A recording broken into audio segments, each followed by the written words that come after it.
Já falamos sobre os anjos em vários de nossos vídeos. Hoje vamos tentar esclarecer muitos questionamentos sobre esses verdadeiros servos do Senhor. Antes de mais nada, precisamos entender que os anjos não têm corpo, nem mesmo um corpo sutil ou etéreo, como pensavam os antigos. Os anjos são espíritos criados por Deus para a sua glória e para o seu serviço. O fato de não terem corpo permite aos anjos terem uma espécie de maior eficácia intelectual do que a dos homens. Os homens estão sujeitos aos sentidos, progridem lentamente em seus raciocínios, o que ocasiona maior possibilidade de errar. Os anjos, por sua vez, têm um conhecimento intuitivo, que é direto e menos sujeito a erros. A existência de tais criaturas não pode ser provada somente pela razão. Entretanto, uma reflexão mais apurada sugere facilmente que o Altíssimo tenha criado tais seres. Se existem criaturas meramente materiais, as irracionais, e se existem criaturas psicossomáticas compostas de matéria e espírito, os seres humanos, é perfeitamente conveniente que existam criaturas puramente espirituais, os anjos.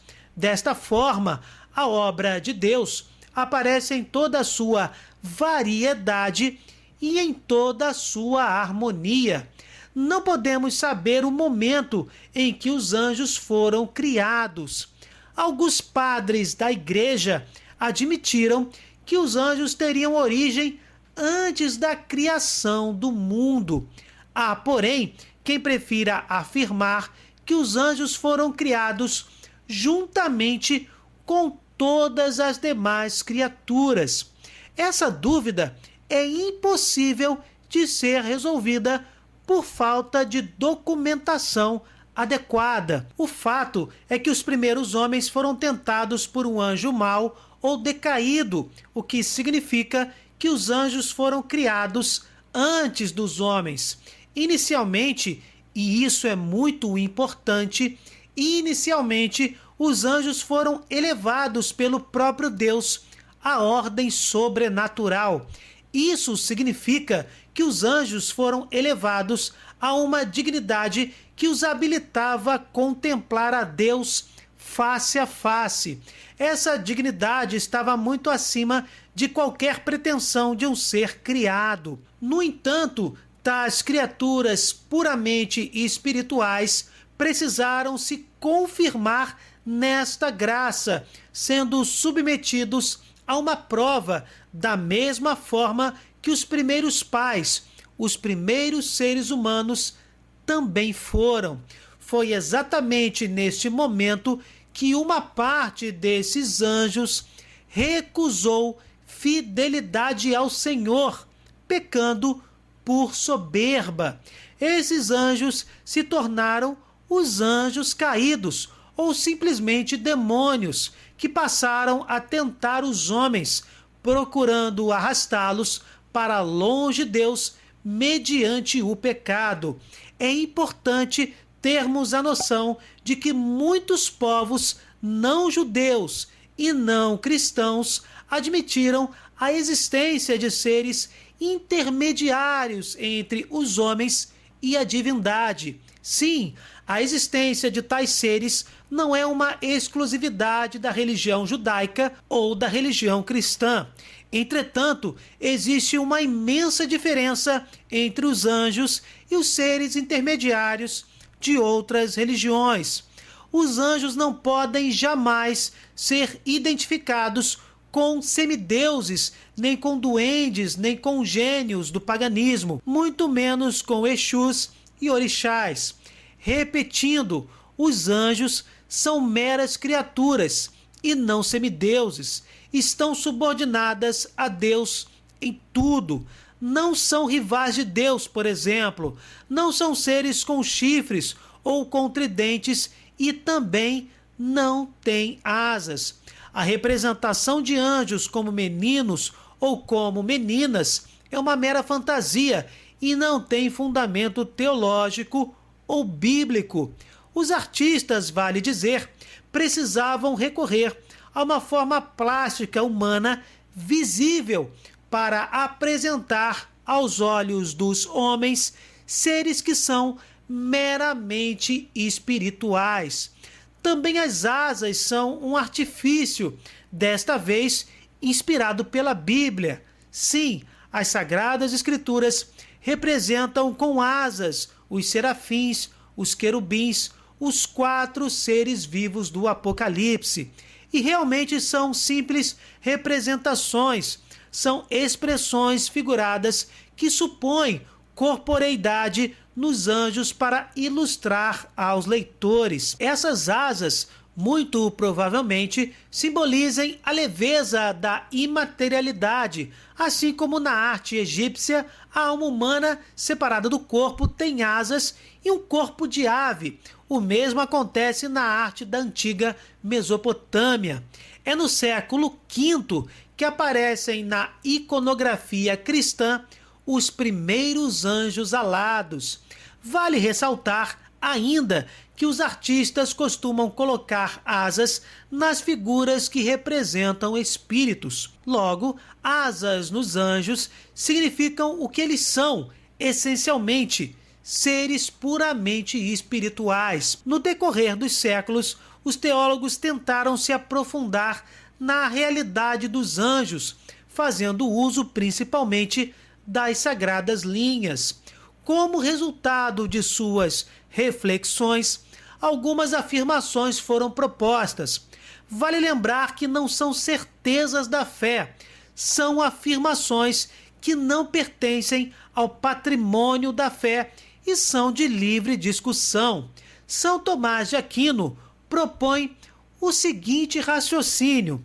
Primeiro ponto: cada anjo seria uma espécie diferente, ou cada espécie angélica seria constituída por um só anjo. É uma forma culta de dizer que não há 2 anjos iguais entre si. A razão desta afirmação é que os anjos são substâncias simples, imateriais.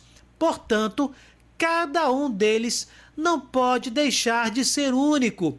Os anjos não se multiplicam, não se reproduzem. Não há como fazê-los diferentes dentro da mesma espécie, porque só a matéria é que pode individualizar as criaturas. Como os anjos são seres puramente espirituais, essa diferenciação não seria possível, já que não tem matéria. Para esta diferenciação acontecer, é necessário que cada espécie de anjo seja única, singular, sem par. Cada um esgota a sua espécie. Como quer que seja, a Bíblia menciona grupos ou categorias de anjos, atribuindo-lhes nomes coletivos. Um teólogo do século V, que podemos chamar de pseudo-Dionísio Areopagita, aliás, é bom explicar este pseudo. O verdadeiro Dionísio Areopagita se converteu ao cristianismo nos tempos apostólicos e é citado em Atos 17, verso 34. Esse homem se tornou o bispo de Atenas.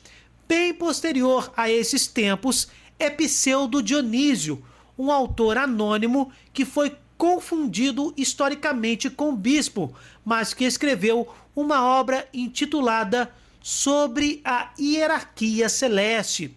É exatamente esta obra que nos interessa. Esse autor achou por bem classificar os anjos em 3 graus hierárquicos, cada um dos quais com 3 coros angélicos, assim distribuídos. A primeira hierarquia compõe-se dos anjos que estão mais perto de Deus, os serafins, os querubins e os tronos. Os serafins seriam a imagem mais perfeita do amor de Deus. ao passo que os querubins refletem a sabedoria divina e os tronos compreendem os juízos do Senhor, caracterizando-se pela submissão e pela paz. Toda a atividade desses três coros angélicos se concentra na contemplação de Deus pelo amor, pelo conhecimento e pela aceitação de sua soberana vontade, que eles transmitem às demais criaturas. A segunda hierarquia compõe-se de dominações, virtudes e potestades. As dominações ocupam-se com o governo dos próprios anjos, aos quais transmitem as ordens de Deus. As virtudes executam as ordens das dominações no tocante aos elementos da natureza material. As potestades se dedicam à luta contra os maus espíritos. A terceira hierarquia consta dos principados, arcanjos e anjos. Os principados dirigem o êxito das nações. Os arcanjos, além de comunicar importantes notícias aos homens, têm a missão de proteger especialmente pessoas que desempenham funções importantes para a glória de Deus, como seriam os pastores da igreja. Os anjos, por sua vez, são os ministros de Deus, destinados particularmente à guarda dos seres humanos. Vale dizer que todos os seres que compõem esses 9 coros são anjos, apesar deste último coro angélico também levar o mesmo nome. Que possamos estar sempre conscientes da proteção de nosso anjo guardião e não nos esqueçamos que estes seres estão a serviço de Deus, que por sua vez deseja apaixonadamente nos salvar. Precisamos olhar para o céu e mudarmos de vida, dizer nosso sim coerente e caminharmos com o Senhor, manifestando nossa fé com as boas obras e clamando o auxílio de Deus em todos os momentos de nossas vidas. Louvado seja nosso Senhor Jesus Cristo, para sempre seja louvado. Se vocês gostaram, deixem o seu like e compartilhem. Se inscrevam no canal. Fiquem com Deus, desculpem qualquer coisa e até o próximo vídeo.